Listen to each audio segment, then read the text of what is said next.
আমাদের কাজ।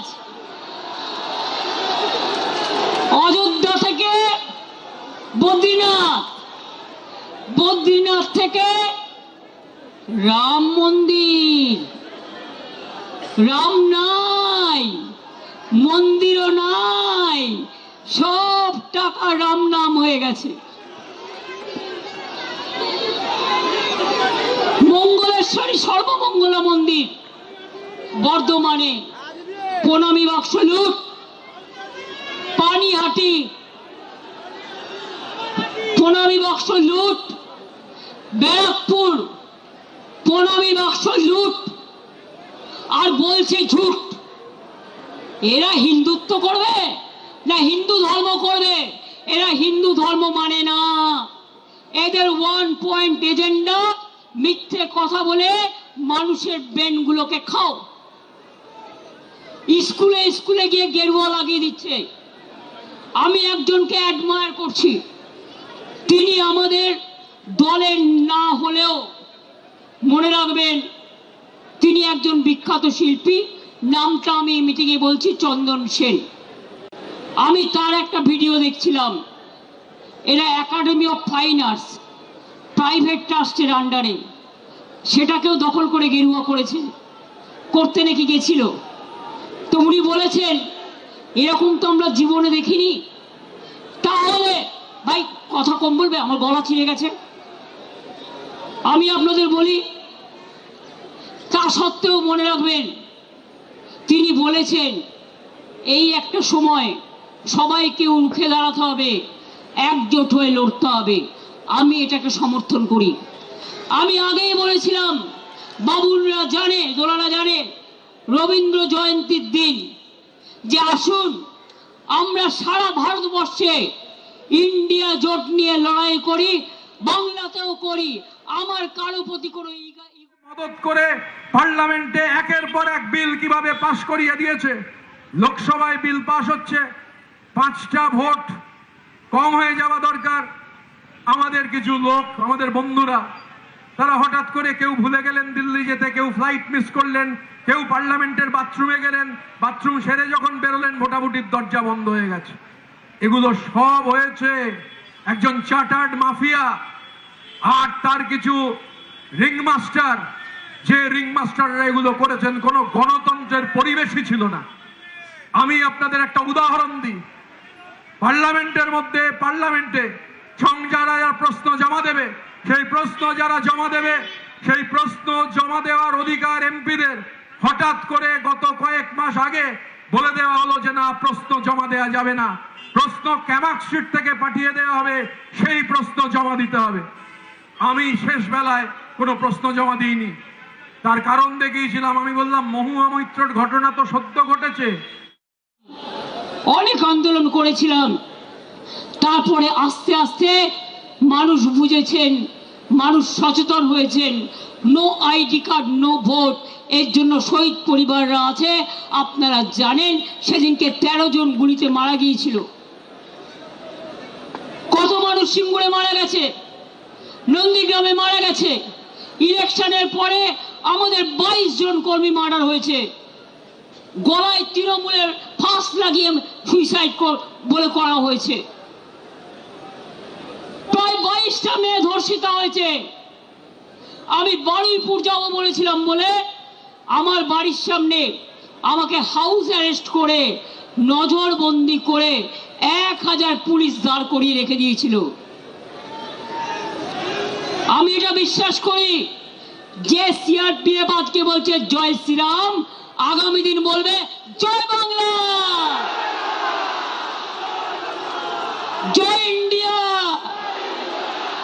মনে রাখবেন আমরা শুধু ইন্ডিয়ান অ্যালায়েন্সই নয়, এছাড়াও আরো অনেক রাজনৈতিক দল আছে, তাদের সাথেও আমাদের সম্পর্ক ভীষণ ভীষণ ভালো। আমরা সবাই মিলে একজোট হয়ে করব। আর শুনুন, যারা ভোট লুট করেছেন এ তো একদিন বেরোবে। যারা ইভিএম মেশিন লুট করেছেন, এসআইয়ের নামে মানুষের ভোট কেটেছেন, এ তথ্য তো আপনারা পাবেনই। সত্য কখনো চাপা থাকে না। তা সত্ত্বেও আমরা ভেবেছিলাম ঠিক আছে, শপথ নিয়েছে, ল অ্যান্ড অর্ডার মেনটেন করবে, ভালো কাজ করবে। তা না, সারাক্ষণ ব্রেনে ক্যাকড়া বিছে কামড়াচ্ছে, সারাক্ষণ ব্রেনে ক্যাকড়া বিছে কামড়াচ্ছে, আর কটকট করছে, আর ছটফট করছে, কখন আমাদের গালাগালি দেবে আর কখন তৃণমূলের পরিবারের কোল খালি করবেন। আমি বলি এসব করবেন না। পয়েন্ট হাই স্কুলে তো মদন দ্বারা সেই আন্দোলনে ছিলেন, আরো অনেকে ছিলেন। সেই যে আন্দোলনের আরো একটা গুরুত্বপূর্ণ দিক গতকালের রিপোর্টে উঠে এসেছে, সাংঘাতিক। রিপোর্টে যে বলা হচ্ছে যে গুলি চালাবার কোনো পরিবেশ নেই, অন্য উপায় অবলম্বন করা যায়, টিয়ার গ্যাস, কাঁদানে গ্যাস, লাঠি, আর গুলি চললেও তা পায়ের নিচে চলার কথা। গুলি চলার পরিস্থিতিই নেই, তাহলে গুলি চললো কেন? আপনার গুলি চালিয়েছিল তাদের আপনি আড়াল করলেন কেন? এই প্রশ্ন উঠছে। 21শে জুলাইয়ের তদন্ত কমিশনের রিপোর্ট, এই রিপোর্ট চোখ খুলে দিয়েছে যারা তৃণমূল স্তরে আন্দোলন করেন, যারা কোনোদিন চার্টার্ড ফ্লাইট তো দূরের কথা, এমনি প্লেনে চড়ারও যাদের সামর্থ্য নেই, যারা কোনোদিন প্লেনে চড়বেন না। আমাদের 100 জন তৃণমূল কংগ্রেসের গ্রাউন্ড লেভেলের কর্মীর মধ্যে 95 জন কর্মী কোনোদিন এরোপ্লেনেই চড়বেন না। চলে গেছে নিজেদের রক্ষা কবচ নিতে। তাদের জন্য আমি বলি ক্ষমা করুন, আপনাদের আর প্রয়োজন নেই। ভালো থাকুন, আপনারা ভালো থাকুন, আপনাদের পরিবার ভালো থাকুন, ধনে মানে প্রাণে সম্পদ নিয়ে আর নিজের পরিবার নিয়ে ভালো থাকুন। আপনারা মানুষের পরিবার নয়, আপনারা তৃণমূল পরিবার নয়। That is the reality. এটা হচ্ছে বাস্তব। বাংলা আজকে বাংলা থেকে হারিয়ে গেছে। হঠাৎ চিঠি দিচ্ছে বাংলা ভাষায়। বাংলা ভাষাটা তো সিপিএম এর আমলেই তৈরি হয়ে গেছিল। দেখুন, আমাকে ইতিহাস তো জানতে হবে। 5ম শ্রেণী পর্যন্ত ইংরেজি তুলে দিয়েছিল, ফলে আমাদের ছেলেমেয়েরা ইংরেজি বলতে পারতো না। আমাকে যার জন্য তাদের ট্রেন্ড করবার জন্য লন্ডনের একটা ইউনিভার্সিটির সাথে আমাদের অফিসারদের আমাদের একটা প্যাচ আপ হয়েছিল। আরে ধ্রুপদ ভাষা এ তো আমরা করে এসছি, সবাইকে দিয়েছিল, বাংলা বঞ্চিত ছিল। আমি 10 বস্তা কাগজ পাঠিয়ে, দস্তাবেজ পাঠিয়ে তবেই কিন্তু করেছিলাম। মাথায় রাখবেন, শুধু মিথ্যে কথা। অন্ডার এয়ারপোর্ট বড় বড় করে কাগজগুলোকে যা খাওয়াচ্ছে তাই লিখছে। আমার সময় আলোচনা হয়েছিল, এগুলো আমাদের সময় করেছিলাম। এখন আবার দেখছি কোভিড নিয়ে তদন্ত করবে, করুন। আমি চাই নরেন্দ্র মোদী আগে ফাঁসবে, আমরা নই। তার কারণ আমরা তখন চিফ মিনিস্টার ছিলাম। ভিডিও কনফারেন্স করে একটা কোম্পানির নাম ব্র্যাকেট করে গোল করে এখান থেকে, এই কোম্পানি থেকে কোভিডের ইঞ্জেকশন নিতে হবে, এটা যিনি বলেছিলেন তার নাম ভারতবর্ষের প্রধানমন্ত্রী মোদিজি। 3 মাসে পাবলিকলি টাঙিয়ে দেওয়া হবে যে কত টাকা খরচ হয়েছে। তাই দীর্ঘক্ষণ ধরে মিটিং চলছে। আমরা আমি যে কথা বলে শেষ করতে চাই, এই লড়াই একটা চলমান লড়াই। এই লড়াই আমরা লড়বো, এই লড়াই আমরা জিতবো। এই লড়াইকে এগিয়ে নিয়ে যাওয়ার জন্য আমরা সর্বশক্তি প্রয়োগ করব। এই লড়াইকে আমাদের এগিয়ে নিয়ে যেতে হবে। আর বাংলার মাটি, এই বাংলার মাটিতে বহু যুগ ধরে, বহু কাল ধরে লড়াইয়ের ইতিকথা, লড়াইয়ের ইতিহাস, সংগ্রামের ইতিহাস লেখা হয়েছে। এই বাংলার মাটি থেকে লেখা হয়েছে, ঝঞ্ঝা ঝড় মৃত্যু দুর্বিপাক, ভয়ে যারা পায় তাদের ছায়া দুর্মিলাক। অগ্নিদহনে, দৃপ্ত দহনে জীবন আমরা করেছি জয়, আর আমরা জেনেছি মোদের কবু মৃত্যু হওয়ার নয়। তাই নয় সাধন, ক্ষয়ে বাঁধন, ঝঞ্ঝা ঝড় মৃত্যু। বুলডোজার সরকার হকারদের জীবন জীবিকা কাটছে, মিড ডে মিলের বাচ্চাদের ডিম কাটছে, মিড ডে মিলের কর্মীদের চাকরি যাচ্ছে। প্রায় 20 লক্ষ হকার, তাদের জীবন জীবিকা শেষ হয়ে গেছে। আর লক্ষ্মীর ভান্ডার মা লক্ষ্মীরা কেঁদে বেড়াচ্ছে। আর সরকারি কর্মচারীরা আগে 8 ঘন্টা ডিউটি করত, কিছু কিছু এমার্জেন্সি সার্ভিস আছে, তারা ছুটি পেত না। তার মধ্যে পুলিশ আছে, স্বাস্থ্য আছে, কর্পোরেশন আছে। এখন তো এক একটা সরকারি কর্মচারীকে সকাল 10টা থেকে রাত্রি 11টা পর্যন্ত অনেক জায়গায় বসিয়ে রাখা হয়। কেন এপ্রিলের 1 এপ্রিল থেকে ডিএ পেল না সরকারি কর্মচারীরা? আমি তো ক্লিয়ার করে দিয়েছিলাম, আমরাও বছরে দুবার 10% দিয়ে দিতাম।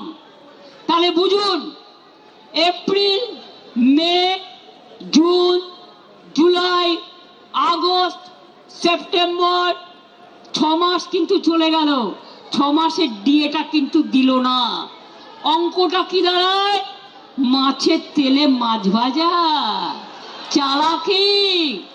এবার বলি, পে কমিশন আমরাই করে এসেছিলাম, আপনারা ওবিসিদের অধিকার কেড়ে নিয়েছেন, সংখ্যালঘুদের উপর অত্যাচার করছেন। দাঁড়ান, মানুষের কথা আগে বলতে দিন।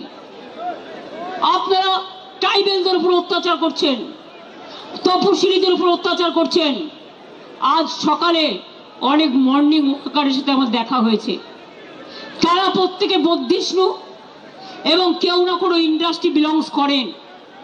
তারা এসে আমাকে বলছে, দিদি ওরা তো সব লাইনের তার কেটে দিয়েছে, আমরা ভিক্টোরিয়া থেকে দেখতে দেখতে এলাম, এটা কি চলছে?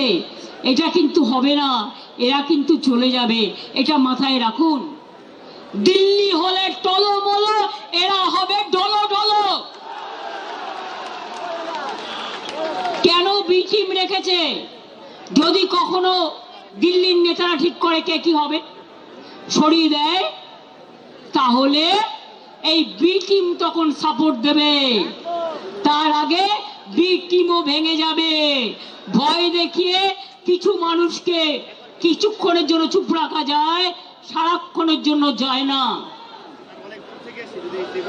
3টে বাড়ি যখন ভেঙে দেওয়া হলো বড় বড় বুলডোজার দিয়ে, হকারদের প্রত্যেকটা এলাকা উচ্ছেদ হলো উইদাউট কম্পেনসেশন, তখন কোথায় ছিলেন এই নেতারা? আজকে বোঝাচ্ছেন आप लोगों को रक्षा करने के लिए। মিটিং এ বলছে সেই নেতাকে, ওপেনলি বলছে, কি বলছে? কুনালামায় বলেছে, বলছে जाइए अभी आप जितना मर्जी बिजनेस कीजिए। কারা গেছে জানেন? হুক্কা থেকে শুরু করে ইডি ছক্কা, ব্যবসায়ের পক্কা, এবার হবে ঢক্কা। এটা মাথায় রাখবেন। আমার বাংলা মা আজকে অসম্মানিত হচ্ছে। বাংলাটা আজ বাংলায় নেই, বাংলাটা লুম্পেনদের হাতে চলে গেছে, দেশটা লুম্পেনদের হাতে চলে গেছে। দেখছেন কি অবস্থা চলছে, এই জিনিস চলতে পারে না। শুনুন, আজকে ইনডোর আউটডোরের কথা বলে যাচ্ছি। বিজেপি করছে ইনডোর, আমরা করছি আউটডোর। অনেক চক্রান্ত করেও রোখা যায়নি। আবার 1997-এ ফিরে যাব। আর যতক্ষণ আপনাদের না হারাবো, আমি কণ্ঠরোধ করে দিলেও আমি ব্ল্যাক আউট করব না, আপনাদের ব্ল্যাক আউট করব।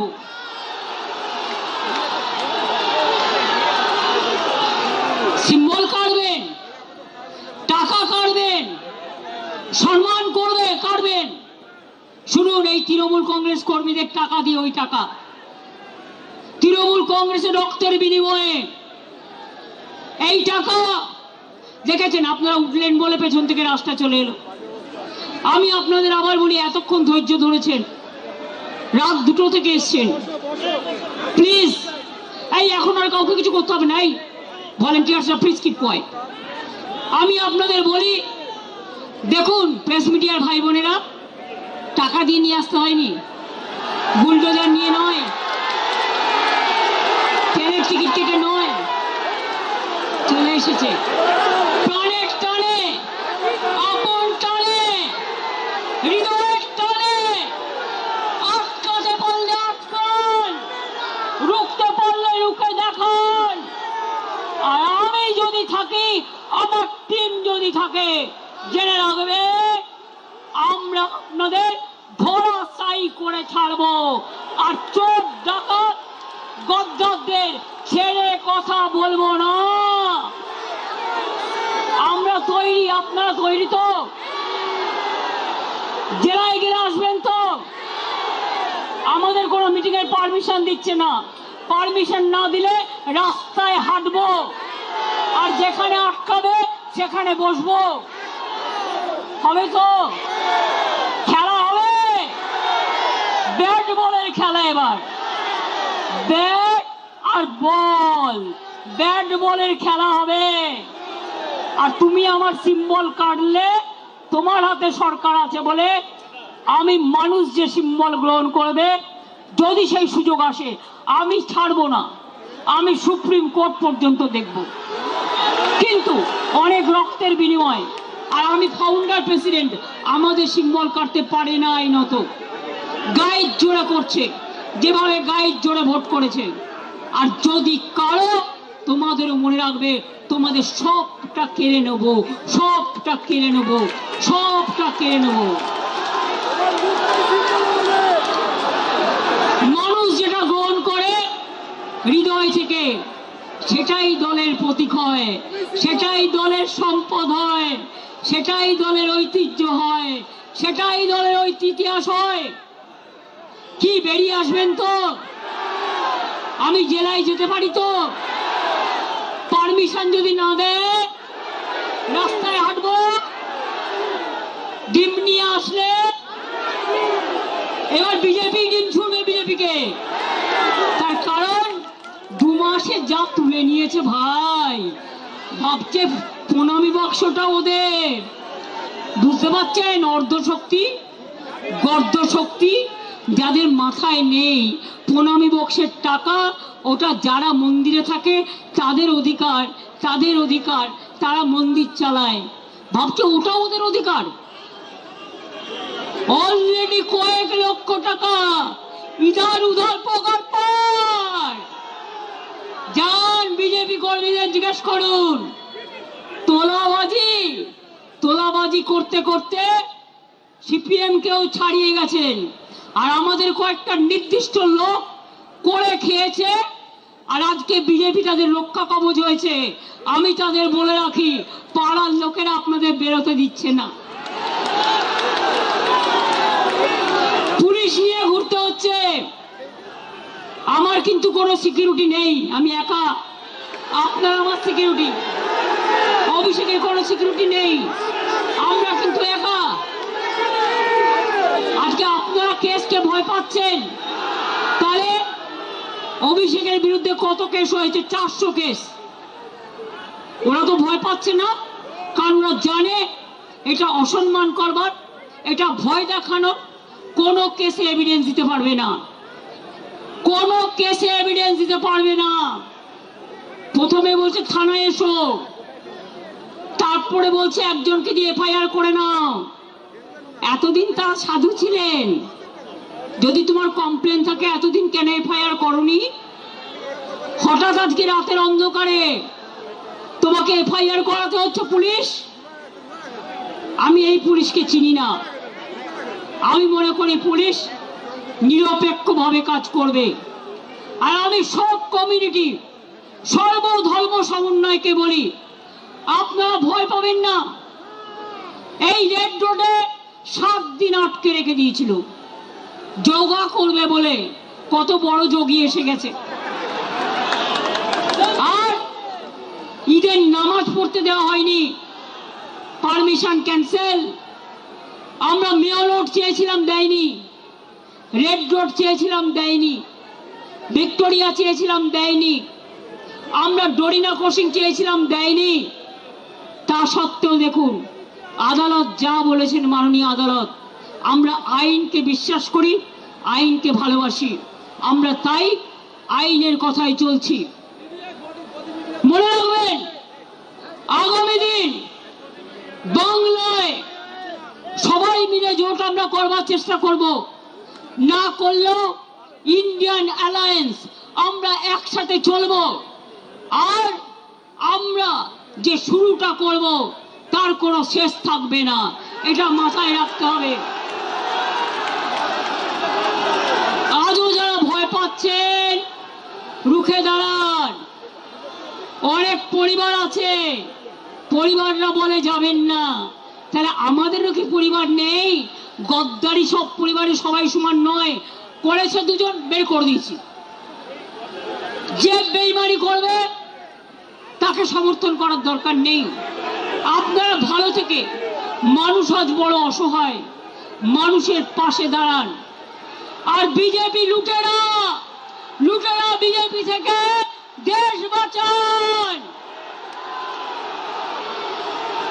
দরকার হলে ককরোচের প্রোগ্রামে আমি নিজেও যাব, কারণ আমাদের সমর্থন প্রথম থেকেই ছিল।